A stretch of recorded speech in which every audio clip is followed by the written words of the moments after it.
Israel is the country that makes Jews unsafe. Doing a genocide on social media makes Jews unsafe.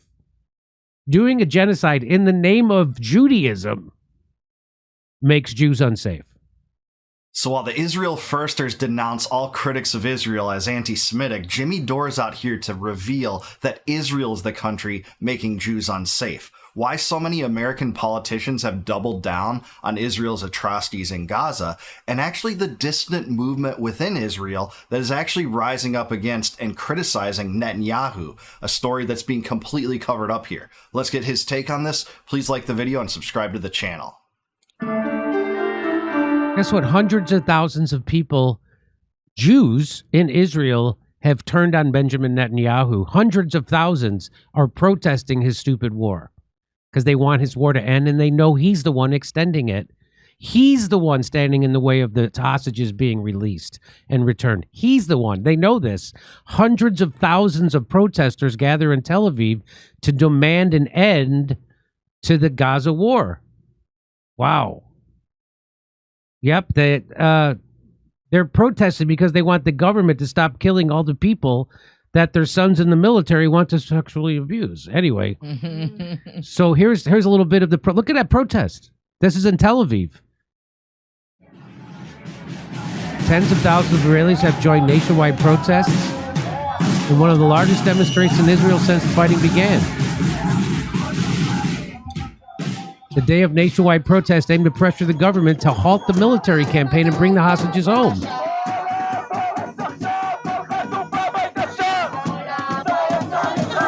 Stop Bibi's war. Protesters block roads outside Tel Aviv and Jerusalem. Oh, look, she spits on them. More than 30 protesters were arrested.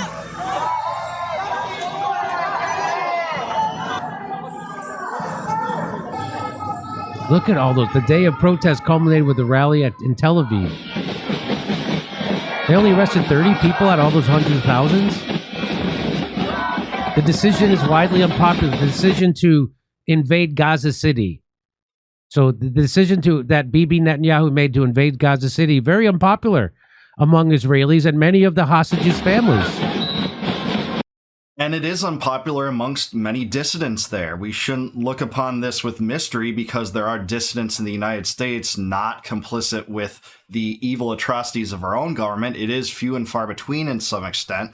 You know, something like 70% of Israelis do support the Netanyahu agenda, but it's not everyone. And it's not just these activists. And by the way, have you ever heard anything about these protests in Western media? Not that much. It takes the independent media and people like Jimmy Dore to cover that. And bless you, Jimmy, for covering it. But it's not just these activists. It's opposition leaders like Yair Golan, who said that they're basically killing Palestinians as a hobby. He's an opposition leader of another party in Israel. Ehud Olmert has called this a war of crimes, of war crimes, and accused Benjamin Netanyahu of that. He said it's a war of devastation, indiscriminate, limitless, cruel, and criminal killing of civilians. And in a Haaretz article from May, he said that he can no longer defend Israel's government against charges of genocide. So this is a former prime minister of Israel. This story is significant, and, you know, it's being covered up. Those who are calling Those who are calling today for an end to the war without Hamas's defeat are not only hardening Hamas's position and delaying the release of our hostages, they are also ensuring that the horrors of October 7th will repeat themselves over and over again. This is Netanyahu. Nobody believes him. Your own people have turned on you, Bibi. Stop Gaza and genocide. Look at this is really happening. Hundreds of thousands of people. Look at that. Wow. How come even Israelis are sick of the Gaza genocide, but not American Zionists? Huh. Isn't that wild? Wow. Now Bibi has to prove that he doesn't care about his own people more than he cares about the Palestinians. Yeah, and you know how Bibi Netanyahu is lying? You know how you know that? And I don't even like to call him Bibi. I just call him a war criminal. But Netanyahu is lying when he's moving his lips. That's how you know. Everything in that statement was a lie. It's not Hamas that's delaying the exchange of hostages. They were willing to exchange hostages throughout the entire duration of the ceasefire, which Netanyahu broke, deliberately so. He had always planned to break that ceasefire, and now you have people rising up against him, I think actually in good spirits here and for a good cause, and you have American media and American Zionists just totally ignoring this, just doubling down, making excuses for the atrocities. They're all crisis actors, right? Every single emaciated child is a crisis actor. And oh, Hamas uses human shields so we can just kill everyone indiscriminately. That's what they say as they're preparing to occupy Gaza. It's just that nobody's on his side anymore. Even the Jews in Israel are against him. Nobody anywhere on earth is on Benjamin Netanyahu's side, except people right here in America, of course. Wow. Netanyahu losing the Jews was not on my bingo card this decade, I'll tell you that. Yeah, for sure, but there isn't enough opposition. This is true. This is significant. Some media agencies are reporting this as over 1 million. I think one even reported it as over 200 million in the streets protesting this. But still, by and large, the Israeli populace is generally supportive of the Netanyahu agenda. It's not just limited to Netanyahu himself. It's high-ranking figures in the government and his right-wing coalition. Now, there are some that are, agitating against him, but they are fewer and far between than I think Jimmy wants to, make known here. But still, this is significant because, again, this is never covered. The Hostage and Missing Families Forum, the initiator of the day of protest, estimated at 500,000 people joined the demonstration in Tel Aviv, a figure not confirmed by the police. We demand a comprehensive and achievable agreement and an end to the war, said the mother of a hostage, leading figure in the protest movement. We demand what is rightfully ours, our children. The Israeli government has transformed a just war into a pointless war. National media published a video message by Matan Zangur on Sunday in which the hostage, weak and emaciated, addressed his family and told them he missed them. The video was filmed by Hamas and found in Gaza by the army, the family said. I think it's a bit of a stretch to call it even a just war. Even from its early days, this was a disproportionate response. 1,200 deaths, many of innocents, were responded to in a wave of violence that's rarely been seen in that region, even in the Middle East, when they've killed something like 100 to maybe 250,000 people. A lot of people presume missing that might be dead. It wasn't a just war in any regard, and it's not really turned out to be a war. This is a genocide. Hamas is essentially not really organized enough to fight back. They're not able to shoot in rockets into Israel anymore. They haven't since April, and before that it was sporadic. This is a defeated, annihilated people, and they're just adding insult to injury by, goading U.S. politicians into supporting this nonsense, doubling down on this nonsense, looking the other way. And our American president just says, oh, I guess it's Israel's choice, whatever they want to do. No, if you really believe in America first, what you should do is threaten to withhold the aid that we send to them. And it's a criminal funnel of aid to Israel. So again, it boils down to the hostages. It doesn't really have anything to do with the Palestinians. And if it's any consolation, it was never a just war. Exactly. It was never a just war. So this is probably the last minute we have to save the hostages, said a demonstrator. The protests came more than a week after Israel's security cabinet approved plans to capture Gaza City 22 months into the war that has created a dire humanitarian crisis in the Palestinian territory. The Hostages and Missing Families Forum campaign group vowed on Sunday that protesters would shut down the country with the goal of bringing back the hostages and ending the war. Hey, Randy Fine said the war's going great. Congressman Randy Fine. Oh, yeah, the most trustworthy guy in Congress, right? It's either him or Brian Mast. Brian, there's no such thing as an innocent Palestinian Mast. Those two are the worst, vile Zionists in our Congress, if you ask me, on this. And guess what? It's a stiff competition when it comes to that distinction. Egypt said in recent days mediators were leading a renewed push to secure a 60-day truce deal that includes hostages being released after the last round of talks in Qatar ended without a breakthrough. Some Israeli government members who oppose any deal with Hamas criticized Sunday's demonstrations. Israel's far-right finance minister Bezalel Smotrich decried a perverse and harmful campaign that plays into the hands of Hamas and calls for surrender.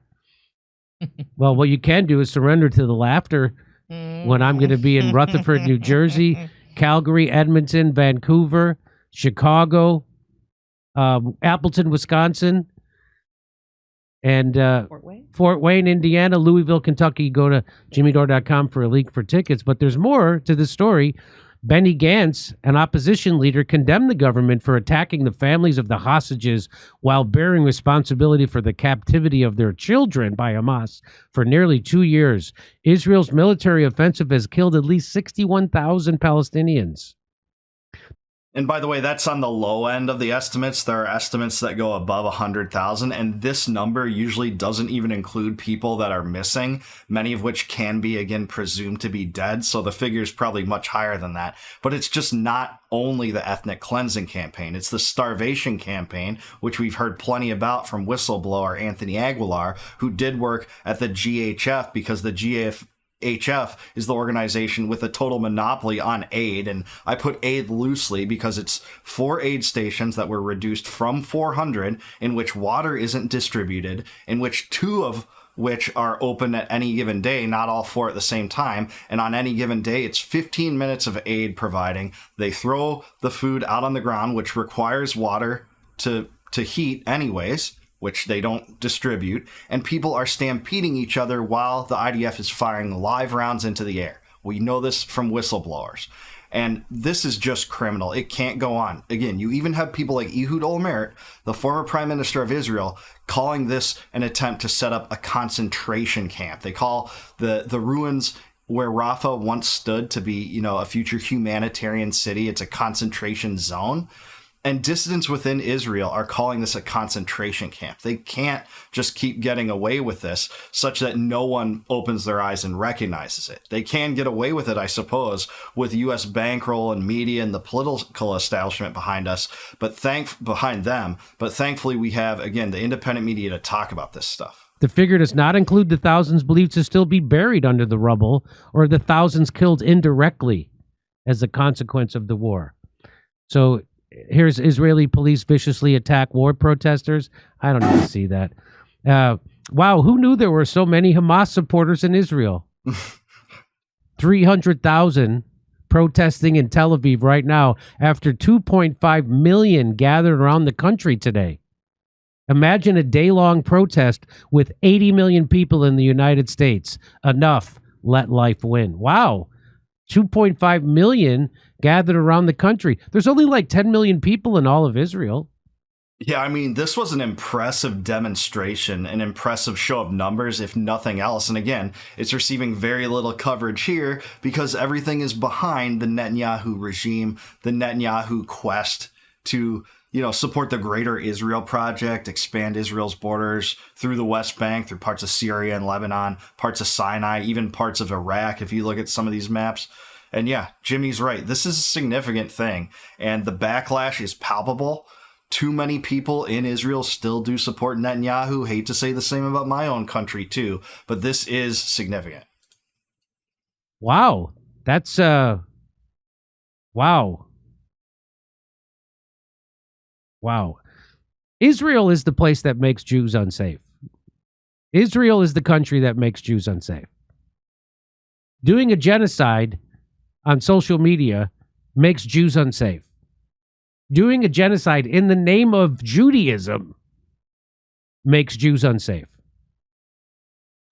Yeah, that's right. And God bless you, Jimmy Dore. I'm so glad about his coverage on this. And he really said it there at the end, right?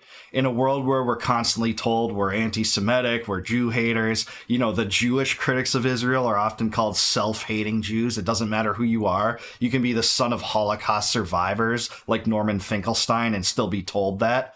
it sure does seem like it's the Israeli regime that really is the catalyst for anti-Semitism, right? Because if you wanted to increase the amount of anti-Semitism that you see, what would you do? Would you condemn Israel's atrocities in Gaza, or would you double down on them? Say that they're necessary, make excuses for them, and say it's worth it to continually fund them and double down on them over and over and over again? I think I know my answer, and it's not criticizing the atrocities. Just a blanket support, blanket checks from the United States, where so much of Congress and the president is complicit with this, is the way to make anti-Semitism spiral out of control, because it was your propaganda government that conflates Judaism with Israel. You've made hundreds of thousands of people to believe that there's no such thing as a difference between Judaism and Israel. They're one and the same. They serve the same purpose, serve the same God, have the same interests in mind, and are part of the original establishment of Israel as it is under the Old Testament. That is what they say. But then you're not going to think that it spreads anti-Semitism to create these atrocities, to continue the starvation campaign. You can so easily see how American foreign policy spills over into the culture war too, where you have people on the right calling for DEI carve-outs specifically for Jewish Americans, which by just about every metric outperform white Americans, for instance. But you just still have to have this. And, they can make excuses all day, but this is just wokeness harnessed in a right-wing direction, under a right-wing flavor, with right-wing preferences in mind, in the same way that the liberal establishment harnessed wokeness in the form of, calling you a racist or a sexist, to dispose of any criticism that you might have toward them. But if I criticize Israel, I'll get the same accusations, a different flavor of racism. You'll just call me an anti-Semite, and it's the same barrage of wokeness from the other direction. But that's what we live with. And again, I'm so glad that Jimmy's covering this. It doesn't get enough attention. The fact that there are dissidents within Israel that see this for what this is. And even if some of them don't go as far as I would by saying, hey, this was a just war at first, and now it's spiraled out of control, that's a lot better than saying, yep, this is necessary no matter what. Kill as many people as you need. They have human shields. Hamas isn't giving up the hostages, even though it's about 50 Hamas hostages that they have, and Israel has about 3,500 that they're holding with secret charges against them, without actual charges, just secret evidence against them. They won't make that swap because Netanyahu stopped those swaps from happening. It was him that violated the ceasefire. They're just making excuses to justify the occupation of Gaza, which they said is coming, and I don't think they're going to go away from. But I do want to hear from you. Let me know down below, is Jimmy Dore right about this? Is the opposition toward the Netanyahu government in Israel more significant than Americans are led to believe? And what is going to come next in this sad tale? Let me know in the comments down below. Please like the video, subscribe to the channel, also subscribe to Jimmy. Total hero for covering this. Thank you, Jimmy. It was a pleasure to meet you last year, by the way. And please consider becoming a YouTube member. If you click the join button below, you can help support the channel. And my gift to you in return will be to give you access to all my members-only videos before they go live on YouTube. And until I see you guys next time, no more war, no more debt, no more inflation, and no more empire. Peace out, guys. Catch you in the next one.